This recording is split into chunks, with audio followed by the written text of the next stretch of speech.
Hello, Amit. How are you doing? I'm doing well, and I'd say thank you for having me here.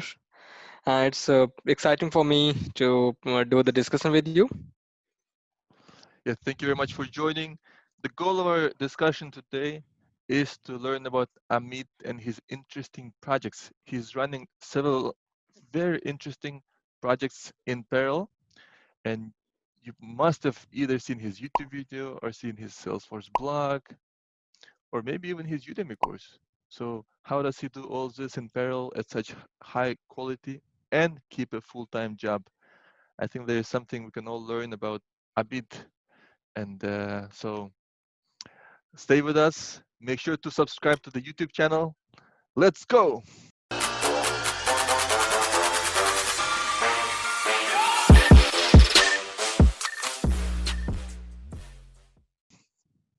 All right, Amit, first, tell me about yourself. How would you describe yourself? Yeah, so basically, I started my journey in January, early January 2015, as a Salesforce intern there in a very small company in India, which is Asteria IT Services. I must say that this company has given me the boost to my career because I've learned a lot from there, like all ins and outs about Salesforce. The best thing that I got from there is a base, which every fresher requires. But when I started my career there in 2015, for the first 1 month, thought of quitting my job and then going for the higher education, like doing the masters.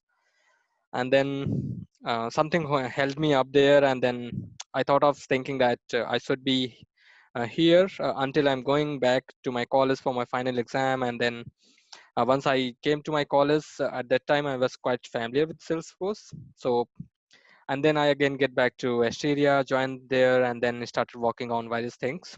So, but most of the project that I worked in Asteria were integration projects. So that's why I love to integrate most of the platform with Salesforce using the various ways like coding or using some different tools. Like we have got MuleSoft, Tailend, we have got Delboomi, then we have got some Jitterbit Studio as well.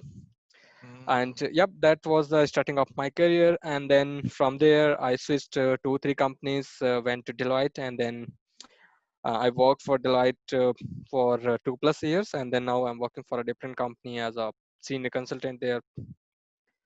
So cool. that's pretty much about me. Okay. I thought you would also mention about your different projects, but let's start with the one that you're most passionate about.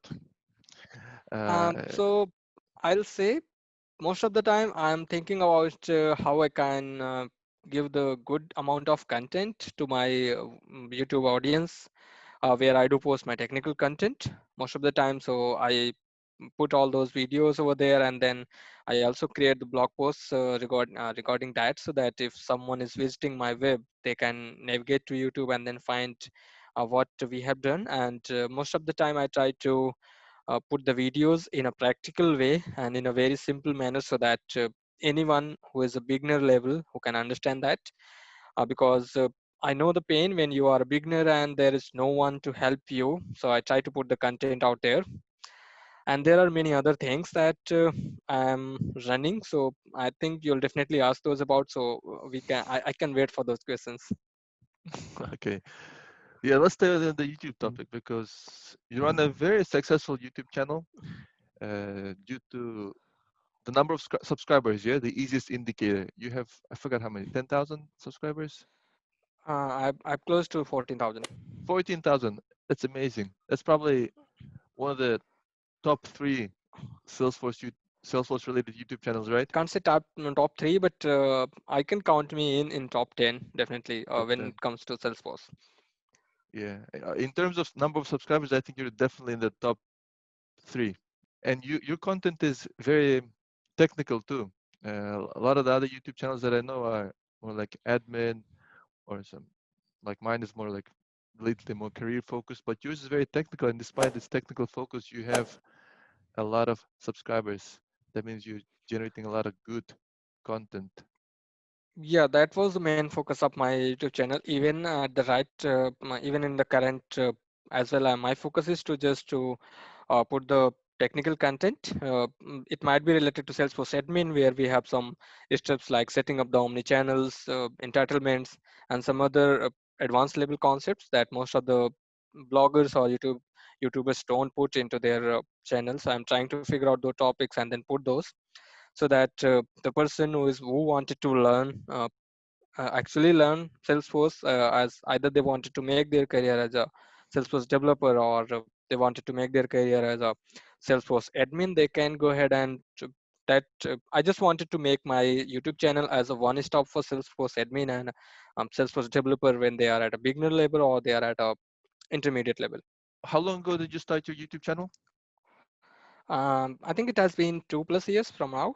I started in late 2018, and I started with few of the videos related to Einstein analytics, and then I moved to integration parts, and then from there I continuously mm, putting the videos. Like I ran a complete series on Aura components that was approx 30 videos there from beginning Wow. to advanced level, and then I tried to put the content related to complete integration. So there are a few videos related to integrations as well, and then there are there is a complete playlist from where you can start from the very beginning to go to the intermediate level on Salesforce development. And the current focus that I'm working on is two things. One is a MuleSoft, because that is something which is very new, and that is again a hot technology. They're a tool that Salesforce has recently acquired. And the other one is some basic topics related to admin, where I'm mainly focusing on sharing and access, because that is the topic where most of the experienced people also get liked. So I'm just Mm. trying to figure out that and trying to give the butter from the, I can say, the sea of the milk. Why did you start a YouTube channel? I can say I don't have any idea why I did started. Seriously, I don't have any idea why I did started. But that is definitely beneficial. Most of when I started, I just wanted to see like how I can I go there and then present to the audience. Basically, the most nightmare for me was even in my college days, and when I joined Asteria, that was also speaking in front of audience. So that was the biggest nightmare for me. So I was just trying to uh, get familiar with the audience. So at that time I started because I don't have to face anyone. I don't have to see any angry faces or the wired faces that they usually make when you are presenting in front of audience. So I just tried to present myself there, and then I got a good response. People were saying that way you present the things that is good and understandable. So I thought of taking it to the next level, and the result is here. Wow. Why do you like making YouTube videos so much? Is it just they force you to learn something, or is it because you get feedback and that excites you, or or you just like to see your number of So subscribers grow? basically, I want people to learn. I have like I know that there are many YouTube channels which are uh, parallelly having more YouTube subscriber. They have also have good content. But what I want is whenever the people, even if a single people come to me and then say that they are learning or they are enjoying the content, and they sometimes they used to suggest me like this is the topic that uh, there is no content out there, or there is that is hardly to understand with the content which is available there.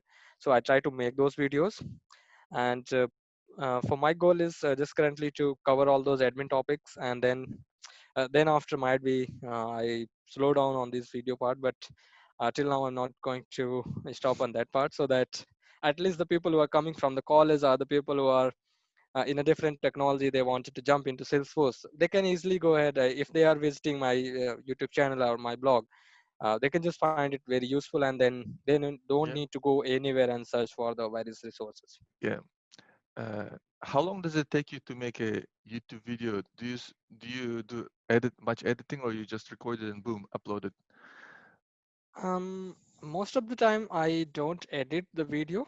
What I do is I try to record at runtime, so that even if I'm getting any error, I don't pause the video and then try to solve that Mm, error. Because if I'm getting that error, I want my audience to see that if they are getting that kind of error, how they can resolve it. But most of the time there are a few I can say instances where sometimes you got a background noise from the different, you got some different background noise because I'm in my hometown, so there are different kind of background noises, so sometimes I do need to edit. But I can say on an average it takes 1 hour to record and upload the video to the YouTube channel because I don't do much editing. But in near future I might do the editing and then try to post my videos with my face so that people can see who is the face behind the Sub Panther. You spend most of your time probably just preparing, right? The does that take Yes, a lot of yes, time? yes. So basically, I usually try to find out the content which is more technically strong, so that if even no matter who is watching, if they are watching, they should enjoy that.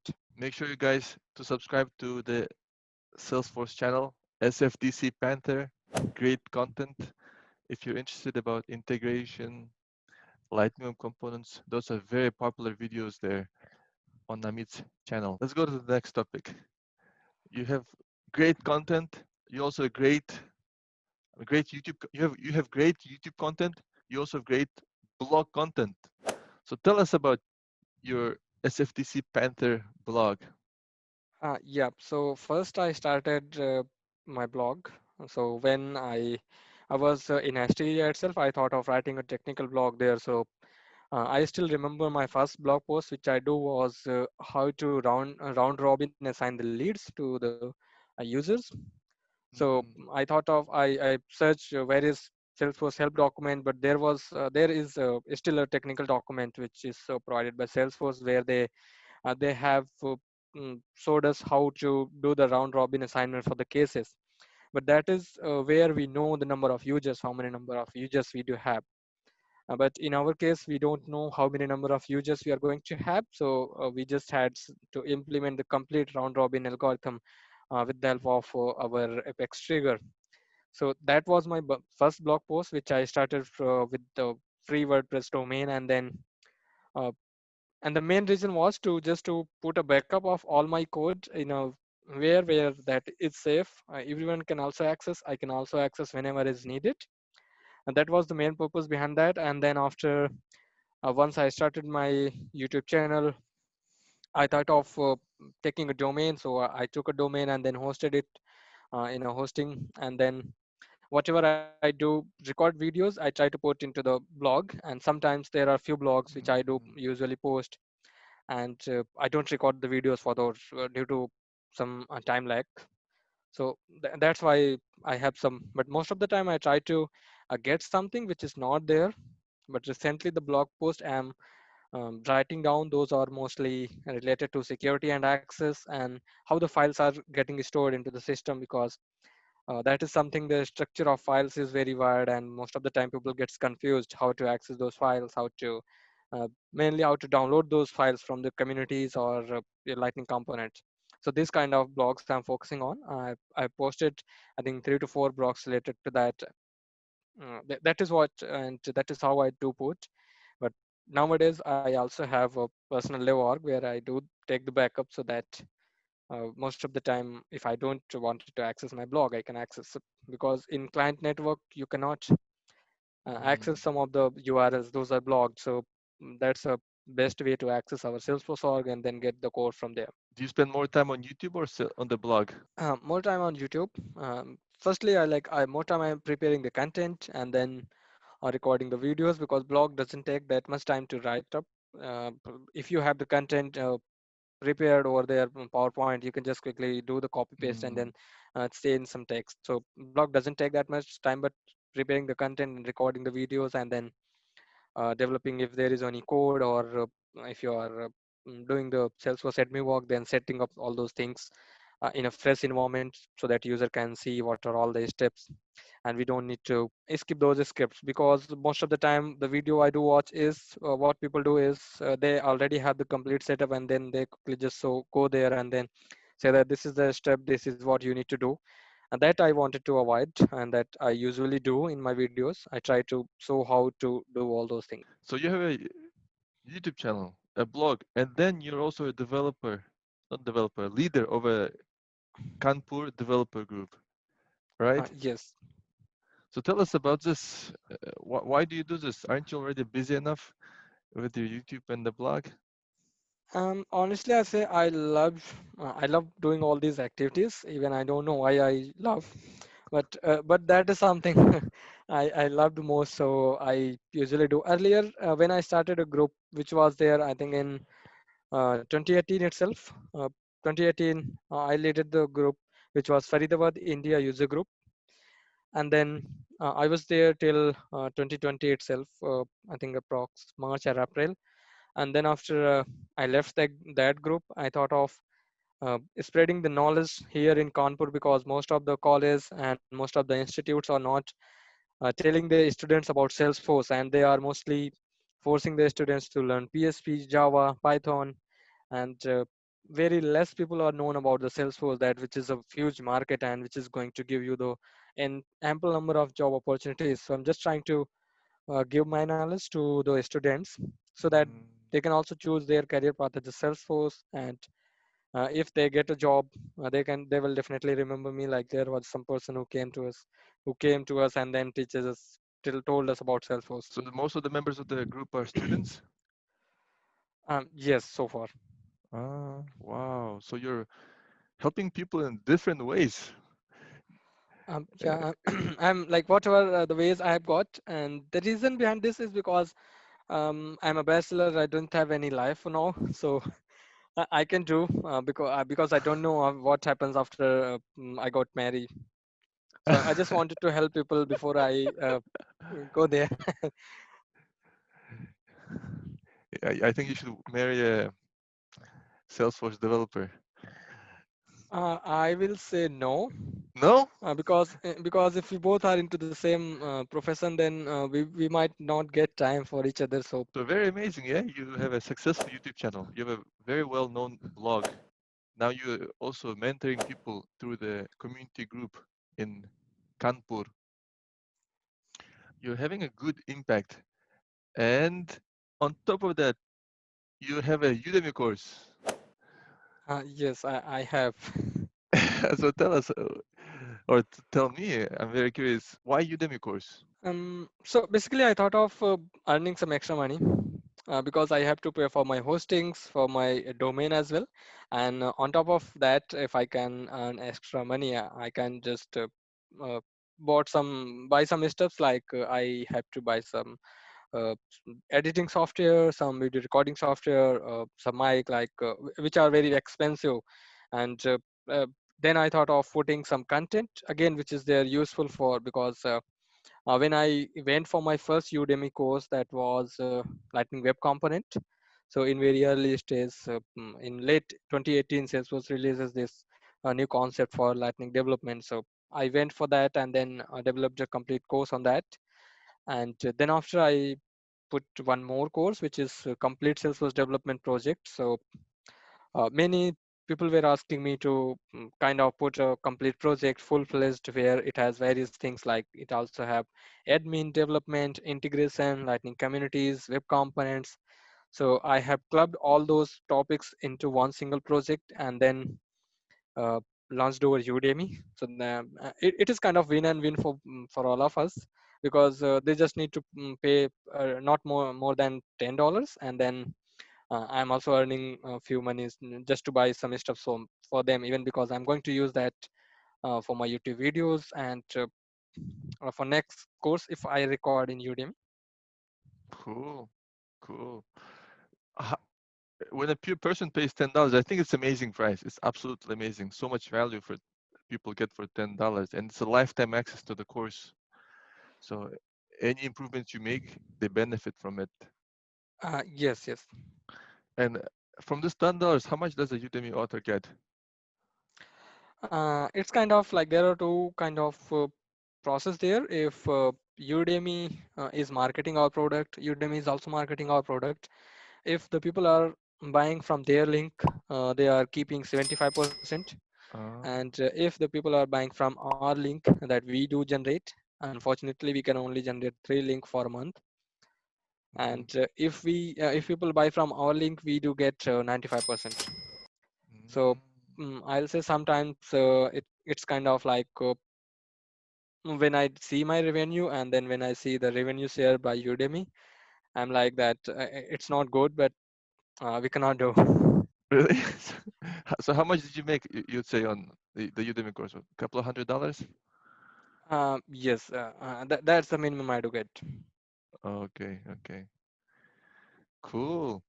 That's one of my dreams, to become a Udemy author, but I don't know how I to manage it on top of other things I do.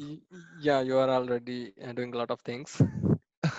Um, Compared to you, maybe not. but but you have a life, right? You also have wives. Yeah, I believe you do have a wife, childrens.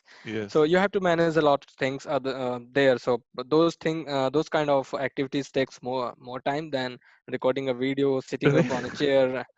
So and that I can definitely understand, because most of my friends got married, and I'm the only one who is free right now and enjoying my life. So I'm just waiting like till when I can be free. Cool, cool. I think you're a role model for many, because a lot of people, young people I know, they spend their time playing PlayStation, uh, FIFA, or traveling, or just partying with friends. You're spending your free time like advancing your technical knowledge, becoming a more valuable professional. So I hope all of you take direction. Look up to Amit. I wish I was like you when I was your age. How old are you? You're 25? I'm 26. 26? Wow, very cool. So on top of all this, you have a full-time job. Yes, I do have. And tell us about, what is it like to be a Salesforce developer in India? Like, what are the hours like? Is it difficult to get a Salesforce developer job? If you are a fresher, uh, then it might be difficult for you to get a Salesforce job, because as a fresher, you don't know how the Salesforce functions and what are all the functionalities, what are the various areas where Salesforce can work for. But here in India, what happens is, if you, as a fresher, if you are going for a job, what they usually do is they try to ask you everything. Like they kind of looking for a Robin Hood developer, where if you are a tree of an apple, you should be having the fruits for papaya, you should be having the fruits for mango as well. So it's kind of hard for for the people who are fresher at a fresher level to get a job. But once they do get a job, they can easily switch their job, because now they have got a path, and then they are only working for Salesforce. But in India, when you talk about Salesforce admin, so there is no one who can say that they are Salesforce admin, No one in no because Salesforce admins in India, yeah? yes, yes. So if you are, even if you are an admin, you have to do the development work, you have to do the deployment, you have to talk to the clients, take the requirements, and design all the object structures. And if there is anything comes up or additional thing that you need, then again go back to the client. So all kind of things that you have to do. I think at one point it is not good, but once you get into industry, that is very good for anyone, because in a career level, that is definitely going to help everyone. Yeah, yeah, that's tremendous expectations from a Salesforce professional, that they're just a Swiss uh, knife, mm, yes. Robin Hood developer, as you call it. That's why I think American companies want to bring in developers from India, because the limitless uh, Yeah, talent even of like even the what they can do. even the even the working hours, like there is on paper it is 9 to 6, sometimes it is 11 to 9, sometimes it is 12 to 1, based on the shift, like UK, US, or Indian shift. But that is only on paper. You might need to work from 9 to 6, or you might need to work on 9 to 9. Sometimes you need to work on full time. And sometimes you are doing a dinner and your phone rings and you got a call from your boss, you have to work, leave that meal in the middle. So that's kind Really? of life a developer live in here in India.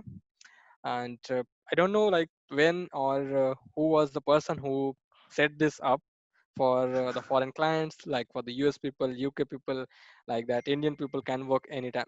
That kind of system that I hate the most in India, because if you have the working hours, you should be working on only those working hours, because the rest is your personal life. You can do anything, whatever you want. Hmm. Hmm. But most So of the companies in India does the same, does follow the same process, where they return. give you on paper working hours, but those are just for the on papers. And there is reality working hours. Yes. So in reality, how many hours? What is it like 9 to 8 or something on average? Nine to. Most of the time, it completely depends on the projects. But if you're working on 9 to 6, then you can say that you must need to stretch 9 to 8, at least 2 hours. Really? You will At least definitely two go to hours? 9 to 8. Yes, yes, Uh, definitely you have to do. No matter if you have ample number of work, you are overloaded with the work. That doesn't matter. You must need to stay there at least 2 hours. The reason is that US people don't get into the call early their morning. They only come at 9 a.m. or 9:30 a.m. And for that we have to wait. We cannot say that you have to uh, take a call within our working time. We cannot say with that, because those are the clients, and those are paying us, and then after we are getting our salary. So we have to stay there for minimum 2 hours, and then after, if there is anything which is urgent that comes up, then you cannot go anywhere from your seat. You have to do that work and then go to your home. Or if you're going your wow. home, then turn your laptop on in your home and then do that work. So let's say you working 9 a.m. to 8 p.m. and then you have to get home and then just have a little time left for dinner and your personal projects. Yeah, so I basically work on a timing which is 1:30 to 9. Uh, So mine is kind of overlapping some US shift, where we do have a call with the US people, and then we hand over what we have done, and then they are working. Luckily, in this project, I don't have to do any single minute work, overtime work, because mm, mm, the lead the on-site lead that we have, is he is very restrict about the uh, working hours. If your working hours are 11 to 9, then you don't need to even be online at 9:1. So mm. that's good for me and all the rest of the team who are working with me. But most of the time, yes, you had to work. Earlier, in my earlier project, I was doing the same. I had to work till 10 p.m. And that was the bare minimum. I had to work every night. 9 a.m. till 10 p.m. Yes. Wow. And there is no overtime pay, right? It's just pay. Yes, that's the funny part. You will only get pay for 9 to 6.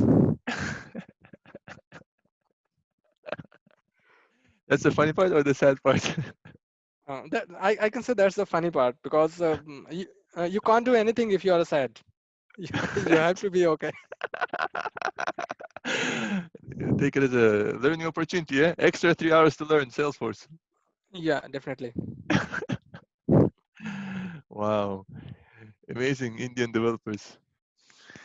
Yeah, I can And say Indian developers are equipped with superpower, because they are doing the work of 3 to 4 US people. Because in the yeah, US, you have Salesforce admin, developer, BA, then they have Salesforce testers.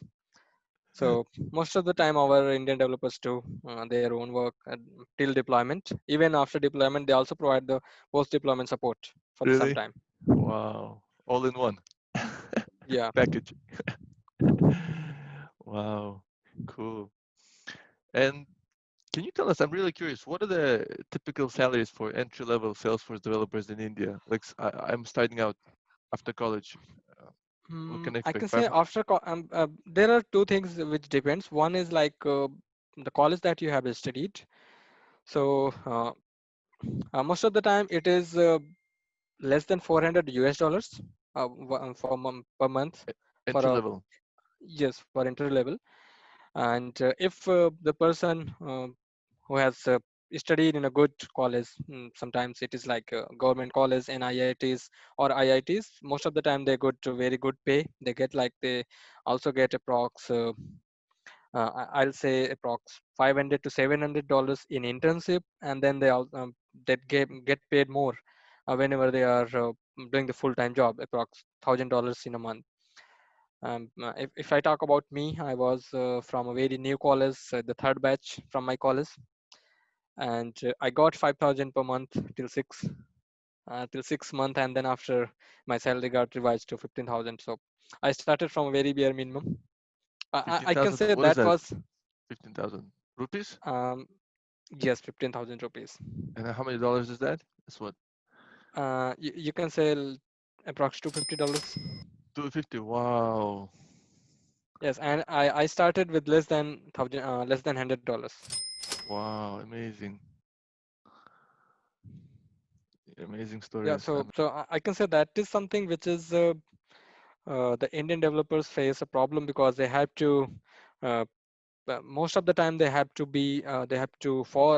stay far away from their hometown, and then if they are getting uh, $300 or $400 in a month, that is not enough for their living, because they have to pay the rents, they have to pay the light bills, and then they also have to feed themselves, and then sometimes it's definitely everyone wants to go out and then do some uh, chill with their friends. So and that is not enough, but I'm not sure when companies will understand, because we can't do anything. Wow. So your parents had to support you initially, or you were Yes, doing so two jobs? no, Like, no, my young elder brother supported me. He was sending me another $100 every month, so that I can do my living. wow, amazing. And but even if people start low, does it go up really fast once they get experience, or does it go up like slowly, slowly, slowly? It depends on experience level. So if you say that if the people who is having 2 years of experience, most of the time they usually get experience into three, and sometimes they get experience into 2.5, which is bare minimum. And it also depends on technology to technology. If you are in Salesforce, you get a very exceptional growth. You can Mm, also get experience into 4. And if you are in different technologies, like you are in Java, PHP, so the growth is very slow. I can say if you are joining at $400 in a month, maybe after 6 years you are still earning only $700 in a month. really?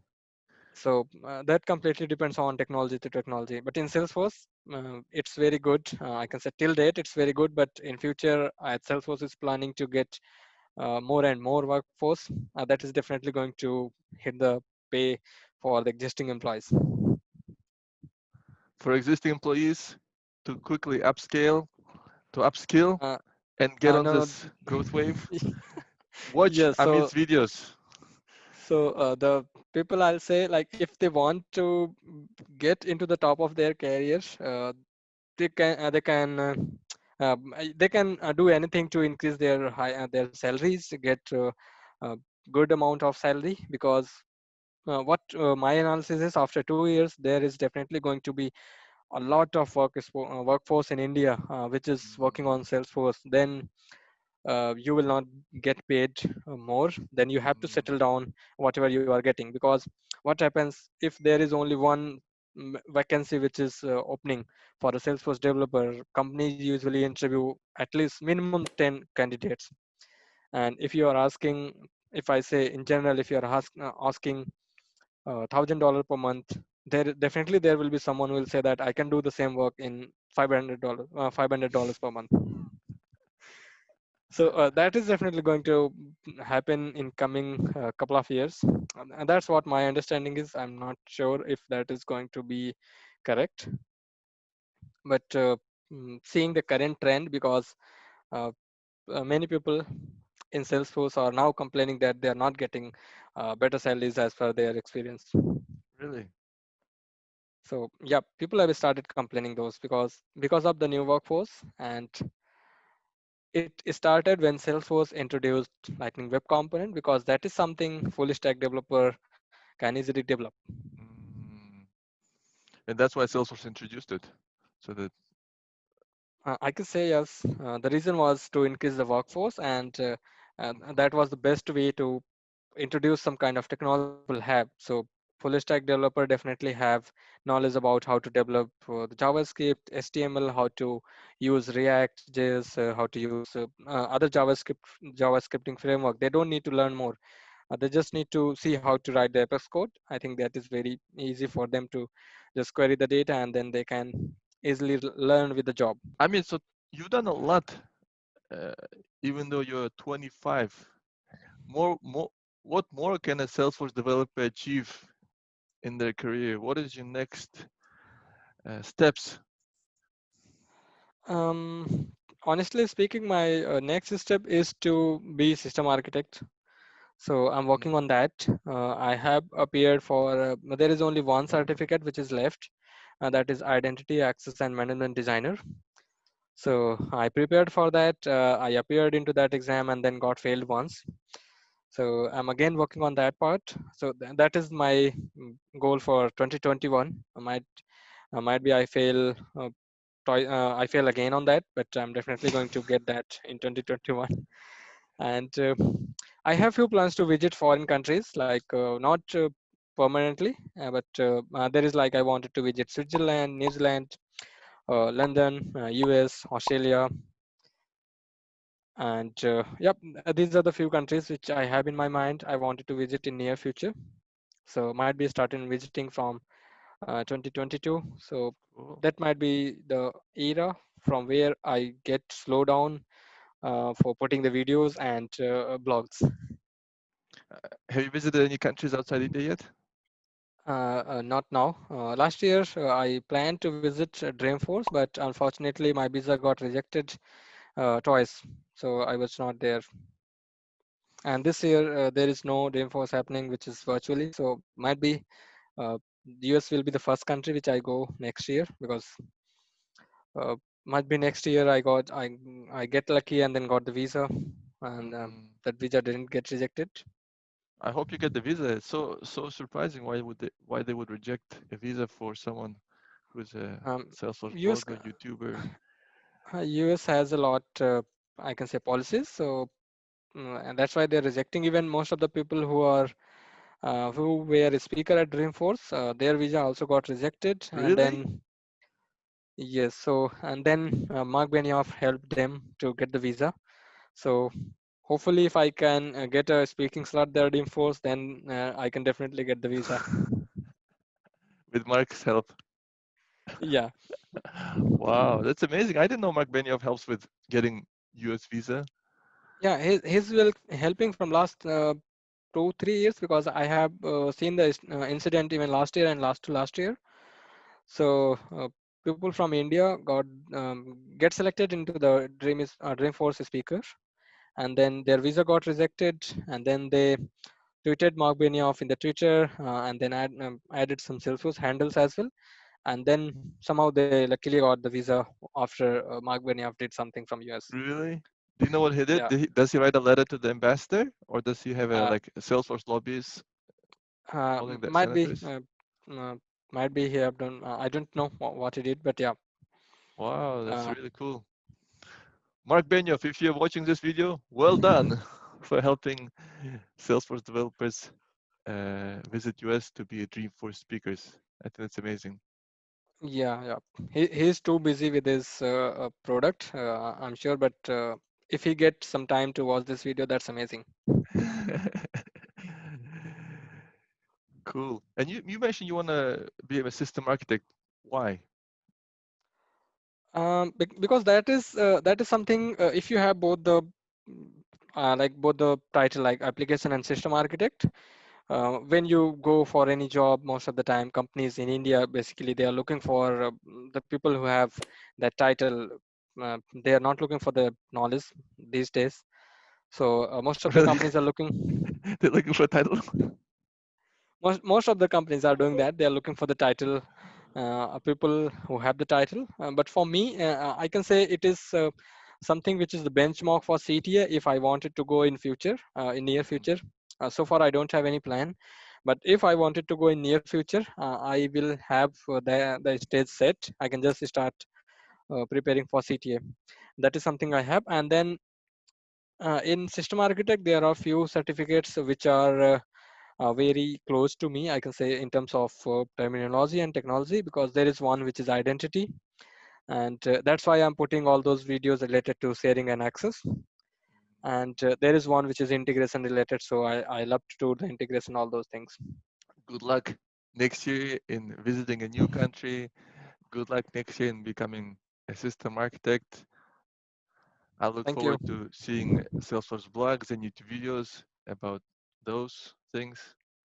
Yeah, definitely. I'm planning to put some videos for identity and access.